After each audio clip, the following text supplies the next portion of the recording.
defee waxtu wi jot na ñu jox professeur Cheikh Omar mu dugg ci waxtaanam. ñaari xisbu rek ñoo fi nekk xisbullahi ñoo fi nekk ak xisbu seytaan ñaar ñii nag depuis jamono yonent Yàlla Aadama alayhi salaam depuis ba Aadama nekkee biir janna ñaari groupe yi ñu ngi laalante ñu ngi jaamarloo kenn ku nekk di bëgg am ndam ci kaw keneen ki. su may xool aujourd'hui le système mondial damay bëgg aborder li ñuy wax le nouvel ordre mondial et que mu ngi imposé wu à nous ñu xam ko ak ñu ñàkk ko xam lu ñu war a bàyyi xel la. dafa am ñeent ñu booloo gis ni ñoom seen booloo war nañu mën a not àdduna bi ñi si njëkk mooy franc-maçon yi. Seydi Makhtar wax na ko léegi franc-maçon yi dañoo am idée de domination ak de reconstruction du monde ñoom bañ na ko sax dañoo tuddee seen bopp ay maçon neen dañuy tabax dañoo jàpp ne kon war nañu tabaxaat tabaxin bi nga xam ne dañ ciy dindi lépp luy gis-gisu yàlla ndax gis nañ ñoom yàlla warul tabax. seen gëstukat yu mag yi dañoo jàng ñoom ne yàlla ba mu sàkkee aadama alayhi salaam ba li fa xew-xew alxuraan nettali nañu ko ci nu mu dàqee iblis ne ko génnal fii iblis ñaan ko ngànt ñaan ko dele ñoom dañoo gis ni yàlla àdduna bi iblis la ko yàlla jox daf ko dàqoon àjjana ndax aadama moomam àjjana waaye iblis moomam àdduna et que ñoom seen jàngat àdduna bii kon benn kilifa rek la war a am mooy Lucifer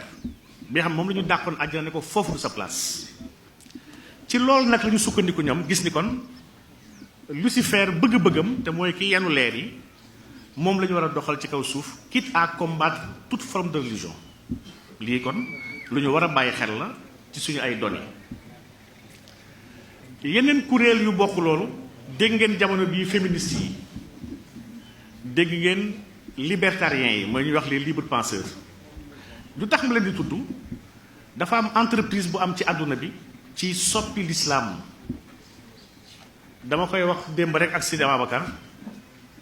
am na mbooloo bu nekk France te mbooloo boobu muy commencé yaatu ci àdduna bi ñu ngi tuddee seen bopp la Ligue des musulmans démocratiques. lu tax ligue bi am solo ndax ils sont dans 43 pays musulmans ci àdduna bi lu tax mu am solo ñoom dañoo gis ni alquran méngootul ak jamono nee ni alquran dafa am ay aaya yu worontoo ak la parité ndax am na ay aaya nga xam ne dafay surtout en matière de droit successoral dafay naan góor dafa war a am ñaar jigéen dafa war a am benn neen loolu méngoowul ak parité dañu ko war a soppi. ñaareelu xeetu aaya dañoo gis ne am na ay aaya yi nga xam ne aaya yooyu dafay woo ci mbañ lu ñuy wax les sémites am dafay woo jullit yi ñu jaamarloo ak yahut yi dafa am discours bu xaw a dëgër bu muy am ci noonu yàlla yi ñu gis ni aaya yooyu entrave la à la paix mondiale dañoo gis ni aaya yooyu ko dañu ko war a dindi. donc ñoom seen recensement gis nañ lu ëpp 250 versets du Coran yoo xam ne dañu ko war a effacer ak yeneen 100 et quelques versets du Coran yoo xam ne dañu ko war a réécrire ndax méngootul ak le 21e siècle. ñii dañoo am kuréel yu fort bëri ay imam yu ci bokk dans le monde entier nag maanaam ligue la ligue boobu elle a une vocation mondiale. yemul si ñoom mu am beneen kuréel bi nga xam ne kuréel boobu ay yahut ñoo ko taxawal. soo demee fële ci France ku ñuy wax BHL muy Bernard Henri Lévy yahut la dafa taxawal kuréel bi nga xam ne nee na il faut ñu rendre humain le Coran ñoom 2020 la ñu fas yéene génnee seen premier Coran yi ñu pare ñoom 2020 dinañ commencé wasaare seen ay alxuraan nañ ko commencé joxe sous fichier numérique ba d'ici quelques années képp ku ubbi alxuraan di nga gis message bi nga xam ne lépp luy violence lépp luy mettit lépp luy xeex doo ko ci gis. donc lii ce sont des menaces yi nga xam ne ñu ngi peser ci kaw jullit yi et menaces yi dafa sérieux à telle enseigne que jullit yi war nañ ci am jàngat ba pare jëm si andi ay solution. bu ñu delloo xool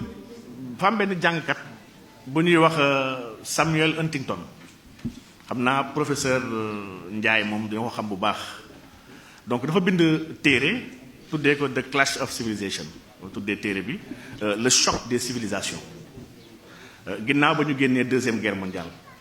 mu gis ne civilisation yi laa budda foog ñu jaamarloo foog ñu laalante te foog ñu dóorante mu identifié woon nag 8 civilisations ci àdduna bi civilisation chinoise dafa jàpp ne civilisation bu autonome la civilisation japonaise civilisation indienne waaye fa tuddaale civilisation musulmane mu ne civilisation yi yépp dañoo am vocation dominer le monde et que kenn kese moo ci mën a am ndam donc suñu xoolee kon lecture boobu nga xam ne suñu lecture de combat bu ñu inscrire le monde ci lecture de combat boobu islam nekk au centre de ce combat là ndax tam bu ñu fàtte ni ordre mondial bi am instant yi àdduna bi nu mu tëddoo lii doxal àdduna mbirum po la damay joxe misaal rek ne xoolal jamono bi àdduna bi ñu ñuy woowee milliardaire 80% milliardaires yi seen milliards ñu ko jëlee soit ci woy soit ci sport maanaam ay footballeur lañu ay basketteur ay chanteur ñii ñooy milliardaire u jamono ji ñii ñooy staru àdduna avec fo moo nekk aujourd'hui au devant du monde léegi nag système bu moon wax léegi muy le nouvel ordre mondial dafa am ñeenti ponk yi nga xam ne sañ ko laxas bi si jiitu te moo ci ëpp solo jamono bi mooy l'industrie pharmaceutique mooy ñiy jaay garab yi maanaam feebar yu gën a bëri sax ñoom ñoo ko créé maanaam feebar yu bëri mu ngi am jamono bi feebar yooyu du ay feebar en réalité dañ ko créé biir laboratoire di ko sotti population yi ci ndox yi ak ci lekk yi ba pare wëlbatiku ñëw di ko faj lii mooy la réalité aujourd'hui de surmédicamentation sax bi nga xam ne hôpital yi dañu koy def te xamuñu lu tax ñu koy def aujourd'hui dans tous les hôpitaux dafa am benn protocole bi nga xam ne médecin bi ku ñëw ak feebar lii la lay jox ci garab maanaam dañ lay surmédicamenté li lay jox ci garab moom xam na ni yow sax soxlawoo garab yooyu soxlawoo loolu yëpp ci garab waaye ñiy defar garab yi dañuy fay médecin yi li c'est une réalité te bëgguñu malade bi dee dañ ko bëgg saxal mu dund pour continuer jël garab donc à côté de l'industrie pharmaceutique l'industrie d'armement industrie bu am doole la ci àdduna bi mooy ñiy defar gànnaay yi gis ngeen ni jamono bi l'économie de guerre moo ëpp solo ci àdduna bi maanaam da ngay songu dëkk ne da ngay xeex terrorisme boo xeexee terrorisme bi da ngay andi sa ay armes utiliser ko fa facturer ko dëkk bi nga ñëw libéré soo libéré dëkk ba pare facturer ko li nga fa def ci ay armes ak li nga fa fay sa ay soldats loolu daf la koy fay moom en ressource bi mu am ci dëkkam ba pare sa ay entreprise am priorité pour ñëw tabaxaat dëkk boobu donc dans l'économie de guerre aujourd'hui dëkk bu ci engagé wu dafay gagner 4 fois day jaayee armam day utiliser ay militaires am dafay fayeeku en ressources naturelles stratégiques te dafay yor tout le marché de la reconstruction c'est-à-dire que ñu war a tabaxaat dëkk bi moom moo yor marché boobu donc lii Occident mu ngi koy doxal jëmale ko ci dëkk yi nga xam ne mooy dëkk yu ndóol yi te dëkk yu ndóol yi ci ëpp ay dëkk jullit lañu te ñun dëkk yu ci ñuul yi ci dëkk yu ndóol la ñu bokk moo tax lu mat a bàyyi xel la haute finance benn ponk la ci nouvel ordre mondial boobu mooy ñetteelu tànkam te moo ci ëpp solo muy mbiru lebalante bi ak lebale xaalis bi riba système bi yëpp système mu riba la te jamono bii li ma jaaxal ay jullit ñoo ko cautionné jullit ñoo cautionné système mu riba bi nga xam ne moo am damay wax barki démb ak sama benn xarit rek ma ne ko mu ne ma yor compte bancaire bàyyi fa xaalis denc ko fa ñu lay rémunéré yow si ñuy riba nga bokk ndax boo fa bàyyi woon sa xaalis duñ ko mën a jël pour lebal ko keneen donc te pourtant ay jullit ñooy jéem a layal lii ba pare bañ ci andi atte yu war maanaam par rapport ak l'islam donc ñu gis ni kon ñii may tudd yëpp muy acteur nouvel ordre mondial yi acteur yi nga xam ne seen objectif lu leer la maanaam dëgg ak caaxaan mënuñu nekkandoo sans kenn duma keneen ci ala kulli xaal foog caaxaan duma dëgg rek wala dëgg not caaxaan ni taxawal dëgg te yàlla tax lii moo waral may wax sànq ne sooy xool l'islam ni ñu koy agressé ci àdduna bi te xetu mbon yi yëpp ñi ko planifié benn ñenn kese la mooy franc-maçon yi ñoo planifié l'homosexualité dans le cadre de la libre orientation sexuelle dans le cadre de la disposition de son corps yëpp ñoom seen ay politique la ñu ngi jamono bi ñu ngi promouvoir homosexualité lu tax ñu koy promouvoir doomu aadama yi ñoo commencé bëri te ñoom dafa am seen gëstukat bu ñuy wax Malthus économiste la gëstukat la gisoon nañ doomu aadama yi suñu ëppee yenn ëpp yi maanaam lekk yi ci kaw suuf du doyati pour yor doomu aadama yi il faut kon ñu am plan de réduction de la population mondiale lii franc-maçon yi ñoo ko wax ci jamono bii naka la ñuy limiter la population mondiale il faut ñu encourager homosexualité ndax bu góor ak góor di sëy wala jigéen di sëy jur du mën a am il faut ñu yombal césarienne di xotti biiru jigéen ñi pour ñu mën a bañ a am doom yu bëri il faut ñu wàññi le système immunitaire doomu aadama yi ba duñu mën a jaamarloog feebar yi comme ça seen espérance de vie dina mën a wàññeeku il faut créer des guerres et des maladies pour mën a gàllankoor l'évolution naturelle des humains sur la terre lii plan mondial la bi nga xam ne ñu ngi koy jéem a ut ay antenne dëkk bu nekk pour mën koo doxal donc franc-maçon yooyu nag nga xam ne ñoo am plan boobu l'islam mooy seen premier défi ndax fàggaagal nañu christianisme te judaïsme dérangé wu leen ndax ci plan bi la bokk donc islam mooy diine buy déranger jamono bi ñi xam ko ak ñu ñàkk ko xam bu yeboo nag jullit yi jël si conscience xam ni on va nous attaquer de l'intérieur comme de l'extérieur maa ngi naan de l'intérieur soo demee France am na ay conseils islamiques yi nga xam ne loge franc-maçon yi ñoo ko moom ay loge franc-maçon ñoo ko moom boo demee ba ci mosquée de Paris biir mosquée de Paris si bopp ñi ko tabax du jullit yaa ko tabax benn juif ak benn franc-maçon ñoo ko xeex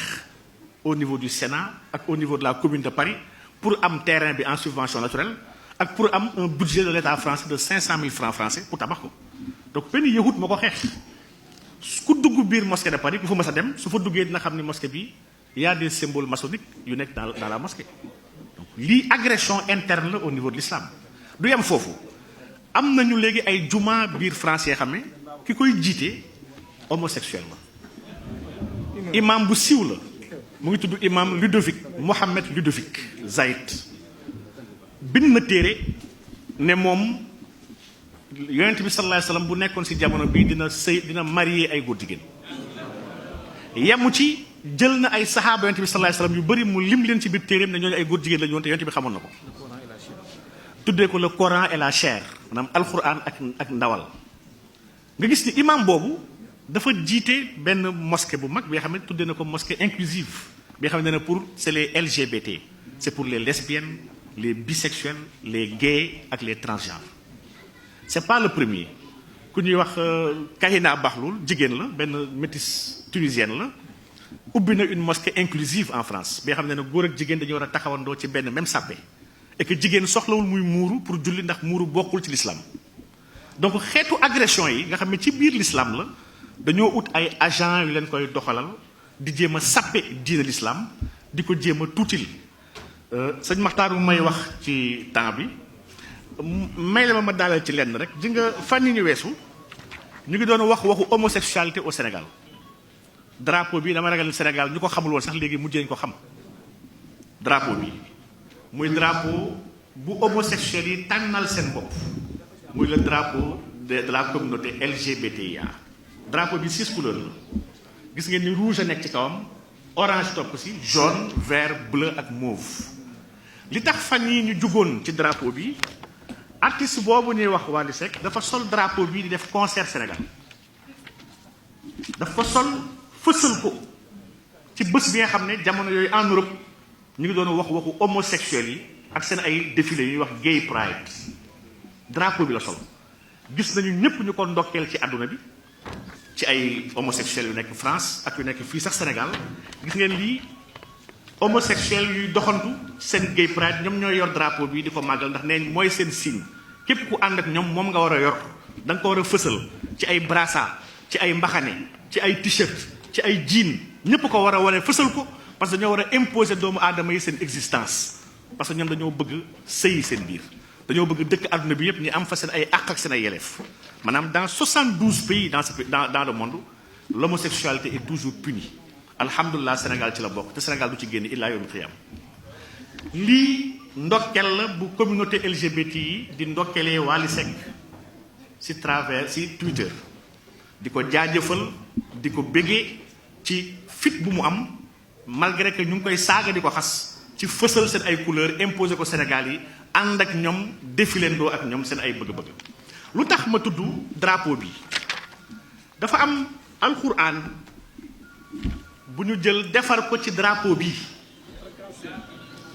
tuddee alxuraan bi le noble Coran arc-en-ciel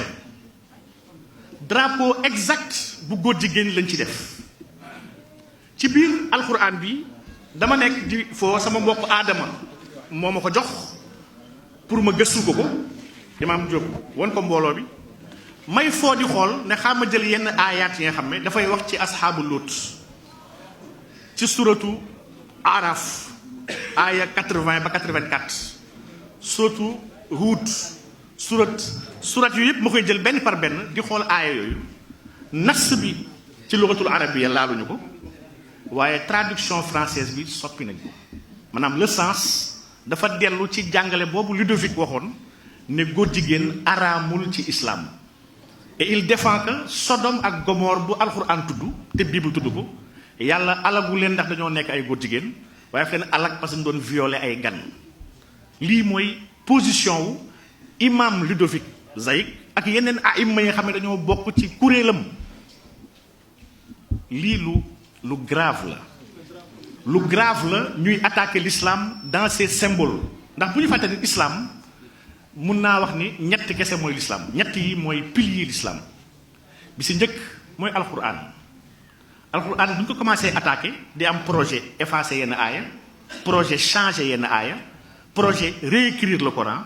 projet infiltrer le sens du Coran mooy ko kon commencé di yàq alquran te projet boobu yemuñ ci ñu ngi attaqué wala daara yi pour bañ nit yi mokkal alquran projet bu àndandoo la ñu jóge si alquran attaqué yonent Yàlla Muhammad sallallahu alayhi wasallam bëgg ko dugal dans le programme de banalisation bëgg nañ théâtre caricature film yépp dañ commencé di jouer ay film fii ba 2100 parce que ñoom si 100 ans la ñuy xeex noonu la ñu defoon église bi fii ba 100 ans la ñu liggéey si bëgg xotti xorma yonent Yàlla Muhammad sallallahu alayhi wasallam di ko caricaturer di ko fontoo ak di ko tuutil ba jullit yi duñ ko nawati